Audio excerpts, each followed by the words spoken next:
Buenos días, estimado Pavel. Bienvenido a este espacio, a este programa de podcast, de entrevistas, que poco a poco está sumando a más profesionales involucrados, apasionados en este campo de la seguridad y salud en el trabajo. Y el día de hoy, nuestro estimado Pavel Abarca nos acompaña, nos va a comentar un poquito acerca de este tema, cultura de seguridad en minería. Estimado Pavel, bienvenido a este espacio. Gracias por aceptar ser parte de esta iniciativa. No, más bien a ti, gracias, Jair, por la invitación. Creo que es un espacio que hace tiempo se necesitaba para que profesionales, psicólogos, pues hay muchos, bastantes psicólogos que están involucrados en esta especialidad, en esta psicología aplicada, que es la psicología de la seguridad en un trabajo, tengan la oportunidad justamente de compartir sus experiencias. Así es que te felicito, Jair, por la iniciativa. Gracias, estimado Pavel. Y sí, como menciona, esta es una iniciativa que reúne diversos profesionales, dejando un aporte muy interesante para las futuras generaciones y profesionales que están en este campo. Es un campo distinto a las diversas especialidades que tenemos ya, que conocemos en digamos, en la carrera de psicología, ¿no? Entonces, y la demanda también de las empresas están requiriendo profesionales especializados que sepan hacer bien su trabajo en este tema de la psicología aplicada al campo de la seguridad y salud en el trabajo. Bien, estimado Pavel, hoy nos reúne compartir, ¿no? O conocer un poco más desde su experiencia. ¿Qué es cultura de seguridad en el contexto de minería? Mira, este temita a mí me interesa desde, algunos 6 años, 8 años atrás, porque en el libro que yo publico en 2019 sobre psicología de la seguridad minera, hay un acápite que yo abordo sobre la cultura de seguridad. ¿Y por qué? Porque muchas empresas mineras utilizan el concepto, el término de cultura de seguridad minera. Por ejemplo, el año pasado estuve trabajando en una unidad minera en Cerro Lindo. Y una de las aspiraciones de la empresa, del cliente, de la compañía era fortalecer cultura como aspiración corporativa. Actualmente estoy trabajando en una empresa minera y también una de sus aspiraciones, uno de sus objetivos estratégicos es fortalecer la cultura de seguridad. Entonces, esta palabrita, este concepto está presente en el uso, en la usanza del lenguaje de las empresas mineras. Se habla bastante de cultura de seguridad, pero sí es necesario, en todo caso, aterrizar el concepto y tener una apreciación más técnica de lo que realmente es cultura de seguridad minera. Mira, la cultura de la seguridad minera vamos a conocerla en primera instancia a través del clima de seguridad. Entonces, la cultura de seguridad vendría a ser el núcleo de las creencias, de los valores, de la filosofía de la empresa minera en relación a la seguridad operacional. Entonces, ¿cuáles son las creencias, los presupuestos más profundos, los valores más profundos que tiene la empresa en relación a la seguridad? Y estos presupuestos, estos preceptos, muchas veces son tácitos, son implícitos, y que son compartidos por los miembros de esa empresa. Entonces el desafío está en indagar, saber, conocer cuáles son esos preceptos, esos presupuestos básicos, tácitos, implícitos, que funcionan en el día a día en esta empresa minera y que son las que determinan finalmente el comportamiento y el desempeño de seguridad de los trabajadores. Genial, sí, definitivamente es un tema que muchas empresas y líderes en minería y otros sectores, ¿no? Apuntan a trabajar bastante y se escucha, ¿no? Que es cultura, ¿no? Trabajar una cultura proactiva, una cultura preventiva, ¿no? Y ese es el reto de los demás líderes, como menciona nuestro estimado Pavel, ¿no? Indagar.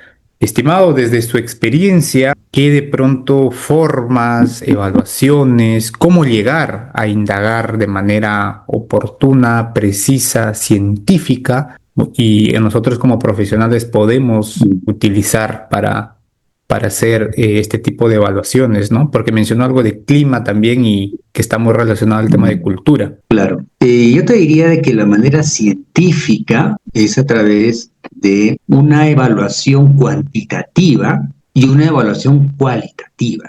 ¿En qué sentido? En el sentido de que la primera manifestación de la cultura, o la manifestación o la expresión más medible de la cultura, es el clima de seguridad. Indiqué de que la cultura, como un conjunto de supuestos básicos como los valores y creencias, está en el núcleo.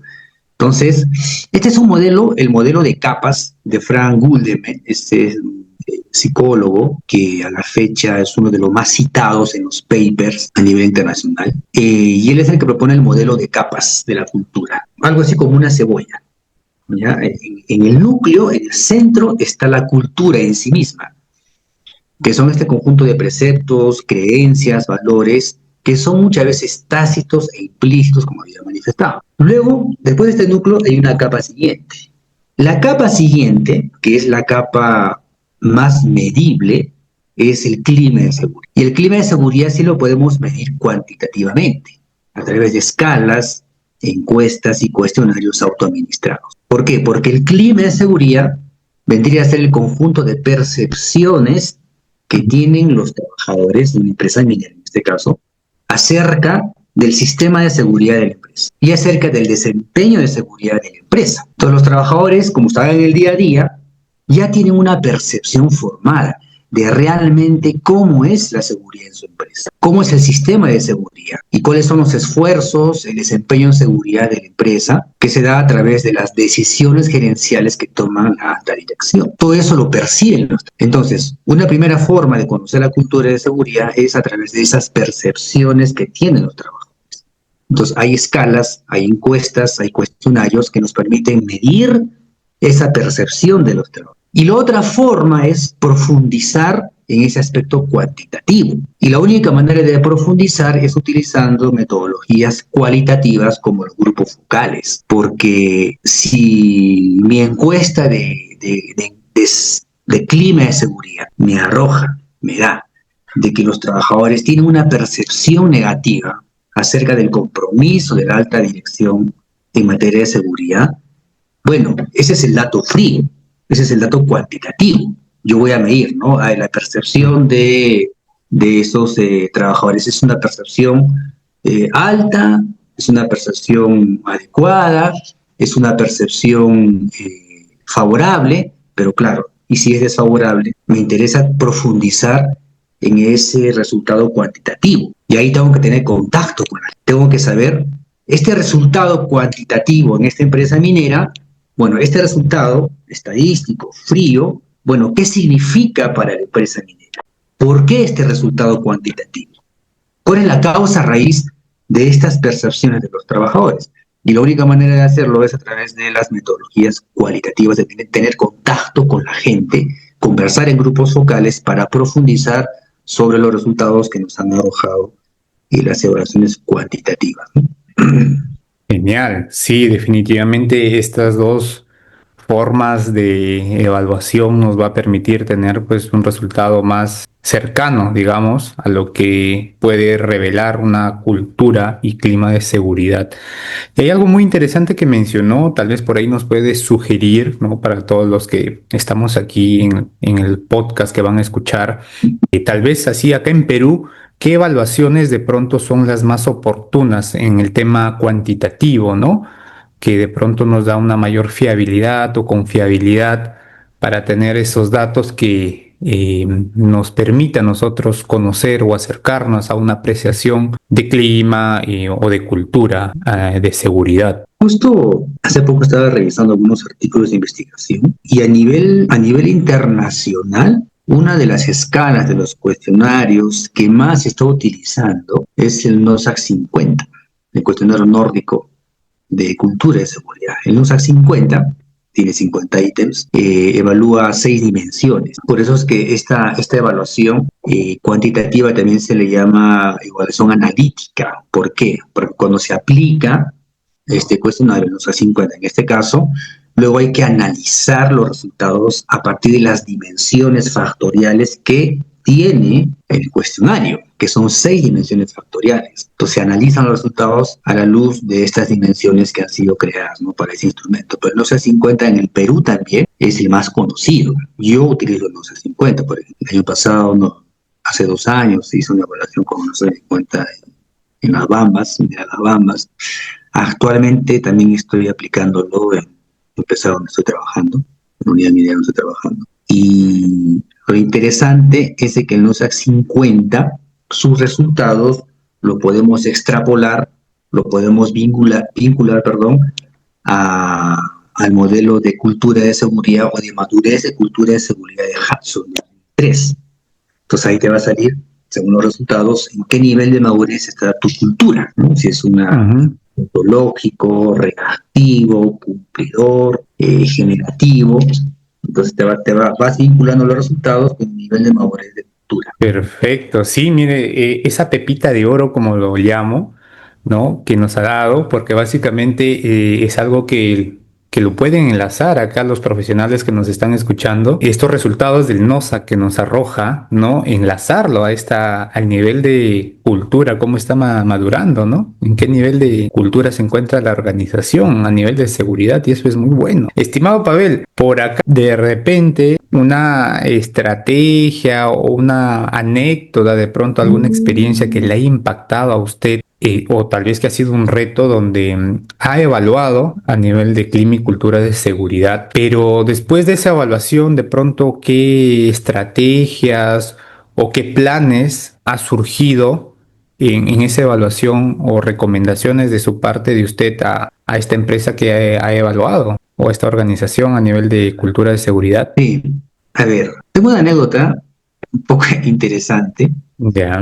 en una empresa en la que trabajé, que fue una empresa contratista minera. Y es una empresa contratista minera grande, ya que está dedicada a todo lo que es desarrollo, operación, explotación en interior minera.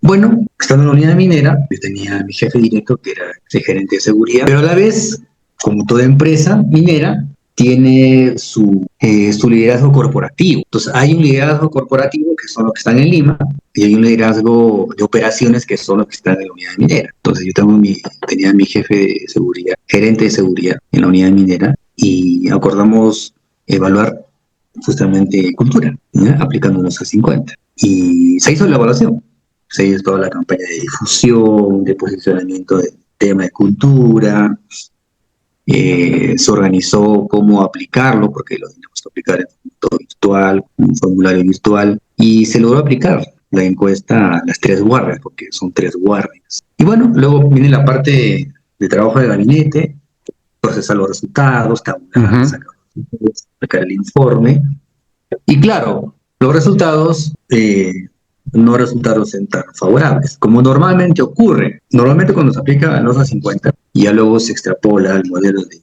Hudson, normalmente en el Perú por lo menos, sus resultados salen un nivel de cultura dependiente, reactivo a dependiente, y no fue la excepción en este caso. Entonces, salieron los resultados, salió un nivel de cultura entre reactivo y dependiente, y que se condecía con la realidad, porque uno, estando en la unidad minera, uno se da cuenta en realidad de las actitudes, el comportamiento, en especial de los supervisores, en especial de los líderes. Hay una cultura débil, o sea, que sienten que la cultura es una imposición todavía, desde fuera. Entonces tú dependes, o sea, tu conducta de seguridad, tu respuesta de seguridad, depende todavía de que te lo estén imponiendo, ¿ya? Bueno, la cuestión es que salieron los resultados y salió eso. Entonces comenzamos a diseñar la estrategia de intervención, ¿no? Para ir mejorando y fortaleciendo y poco a poco ir migrando, ¿no? De una cultura dependiente, eso toma su tiempo. Estamos hablando de migrar, un cambio migratorio cultural toma por lo menos unos 5 años. Wow. Pero claro, hay que iniciar con algo. Pero bueno, la cuestión es de que ya como resultado, yo tenía un jefe corporativo de seguridad, o sea, yo tenía mi jefe directo, que es el gerente de seguridad en la unidad minera. Pero también había un jefe de corporativo de seguridad en Lima. Pues cuando yo le comunico los resultados a mi jefe corporativo en Lima, ¿sabe lo que me dijo? Me dijo, vale, esos resultados no valen, archívalo. Porque nosotros ya hemos separado cultura y a nosotros nos sale que nuestra cultura de seguridad es independiente. Entonces se contradice con lo que todo eso tenía independiente. Así que me dice, por favor, esos resultados ya no me los difundas, archívalo, ya no quiero que toques. Entonces, ahí me di cuenta de que muchas veces los jefes corporativos a veces se niegan a ver una realidad que ocurre en las operaciones mineras. O sea, que ocurre en la operación. Una cosa es estar en Lima, en las oficinas, y otra Ujú. cosa es estar en la operación, Efectivamente. en la realidad. Como dicen los abogados, donde prima la realidad. Y esa es la realidad de la unidad minera. Pero claro, a efectos de resultados, a efectos de imagen, quizás para el jefe corporativo no le convenía que se difunda un resultado que no era conveniente. Entonces, mucho tiene que ver el tema de liderazgo. Pero bueno, eso fue así, ya no se difundió más, porque bueno, si lo dice el corporativo, es así. Pero ya internamente sí se comenzaron a implementar una serie de medidas, en especial iniciar el trabajo con la gente que tiene cargo de liderazgo. Si queremos cambiar cultura, la primera instancia con la que hay que trabajar son con los líderes, como el liderazgo. Bueno, ahí se implementó una estrategia de formación de habilidades directivas, habilidades blandas, con los líderes. Wow, sí, definitivamente ese es un reto que nos enfrentamos, creo que porque me pasó algo similar, ¿no? El tema de evaluar la cultura de seguridad y básicamente a veces los mismos líderes te colocan ese stop o ese pare, ¿no? Por un tema de pronto que como seres humanos también creo yo, ¿no? A veces reconocer qué falencias donde estamos adoliendo es un poco fuerte ver dónde estamos fallando y a veces no queremos reconocer. Sin embargo, también cambiando el foco de perspectiva, el empezar por esas falencias también nos ayuda a mejorar otras aristas, otros procesos, procedimientos y también obviamente hay un cambio cultural o de persona también, ¿no? Entonces eso es muy, muy interesante que lo tengamos en cuenta. Ahora, estimado Pavel, mencionó una estrategia muy importante, que eso es muy clave, ¿no? El trabajar con los líderes para hacer estos cambios culturales o tener cambios en la organización, trabajar con los líderes. Eso es bueno, mencionó lo que es habilidades directivas y también habilidades blandas para el mejoramiento.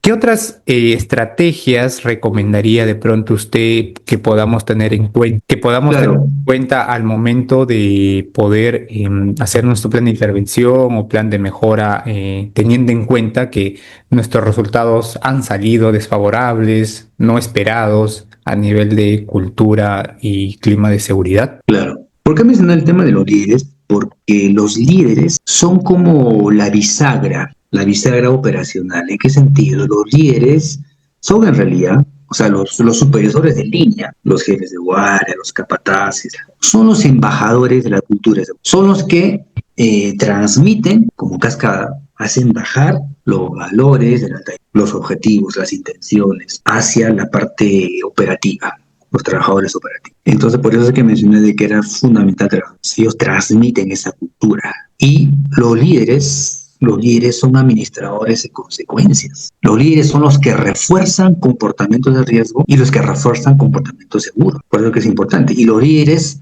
son moderadores de conducta. Y los líderes para los trabajadores son estímulos discriminantes. Ujú.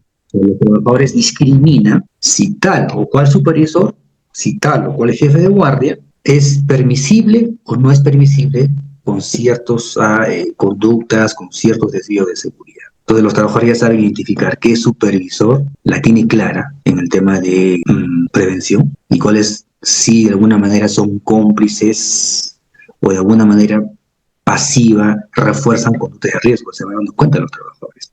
Por eso que mencionaba que en primera instancia es el liderazgo.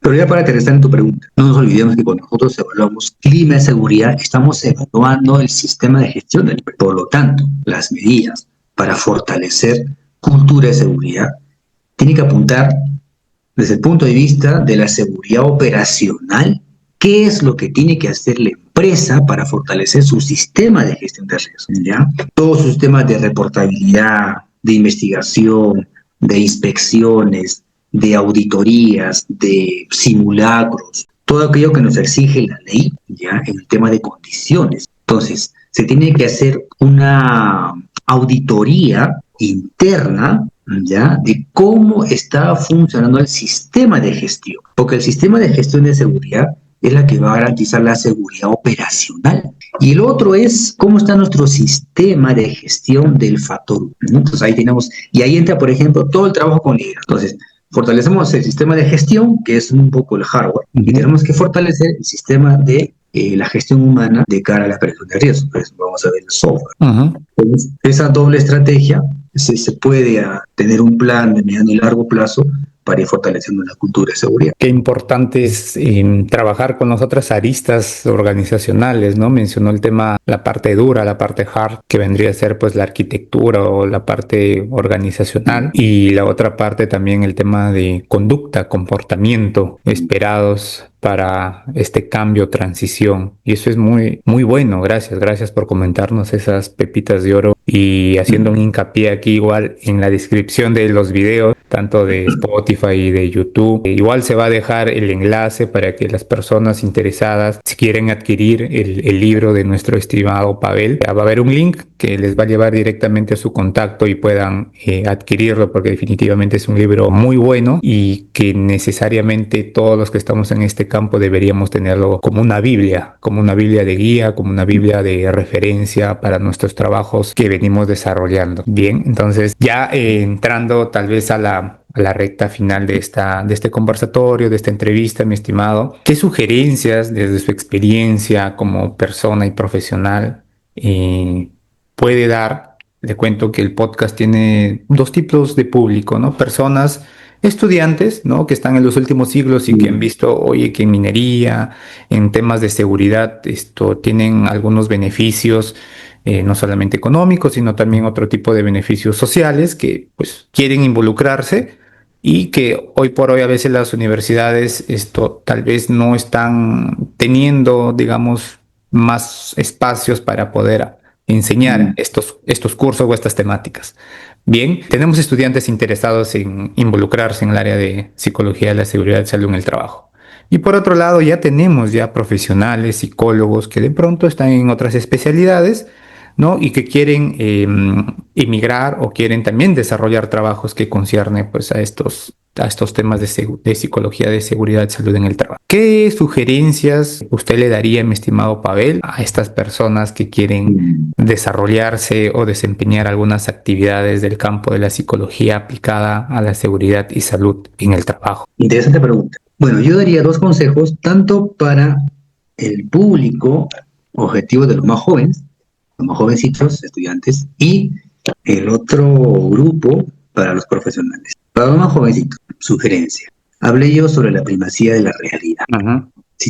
Si los más jovencitos están interesados en esta psicología aplicada, tienen que nutrirse, tienen que empaparse de realidad, no de mucha teoría. Con lo cual no quiero decir de que se descarte la teoría.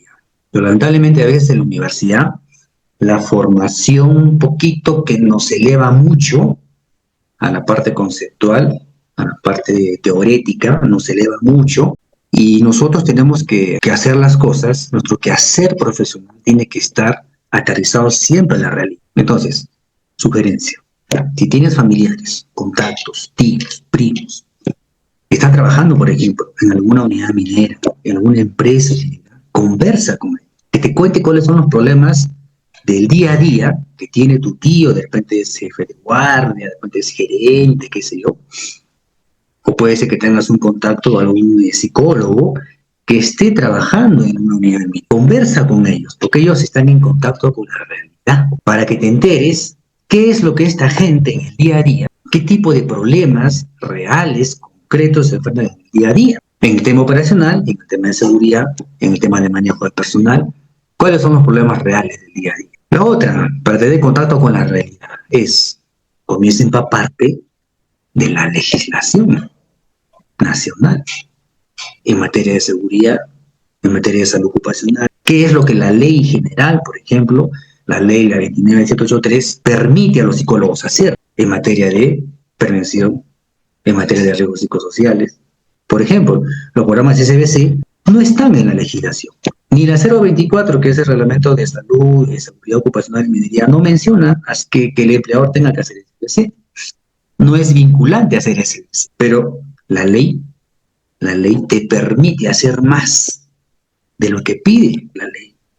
Nunca menos. Nunca se puede hacer menos de lo que pide la ley. Pero sí se puede hacer más. Y si el empleador quiere hacer más para garantizar la seguridad de los trabajadores, implemente SBC. no hay ningún problema. Se puede hacer más de lo que pide la ley. Empápate con la ley. ¿Qué es lo que exige, lo que pide la ley? ¿A qué está facultado el psicólogo ocupacional, el psicólogo de la seguridad de salud en trabajo, según lo que establece la normativa peruana?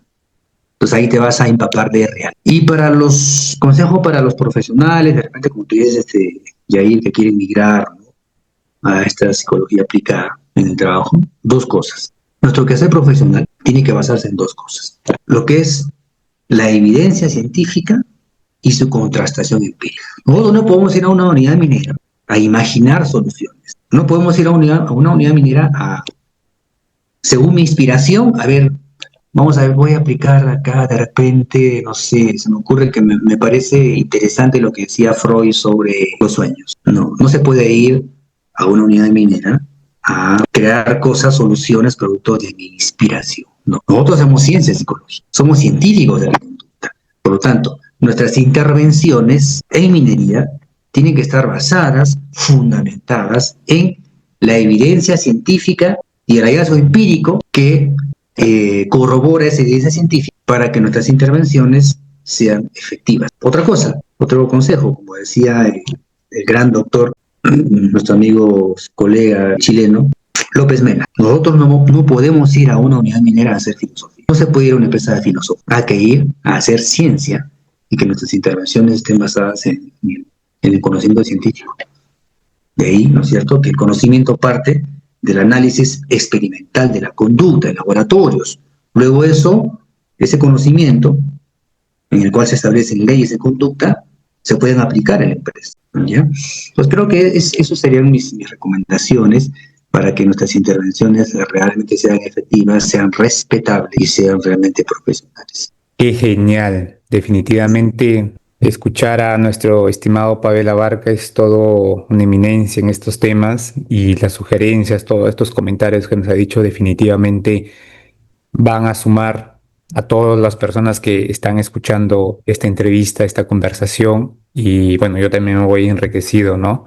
Uno nunca deja de aprender y eso es el aprendizaje constante. Yo le agradezco mucho, mi estimado Pavel, por haber aceptado estar en este programa, en esta entrevista, y espero que las situaciones y las actividades en común nos sigan reuniendo para seguir aportando a la psicología o dejar a la psicología un poco mejor, como tal vez lo hemos aprendido, que eso es la finalidad también de estas entrevistas, de estos podcasts. Muchas gracias, mi estimado Pavel, por la entrevista y compartir un poquito de su trabajo. Gracias, Yair, una vez más por la invitación y te envío un abrazo. Gracias.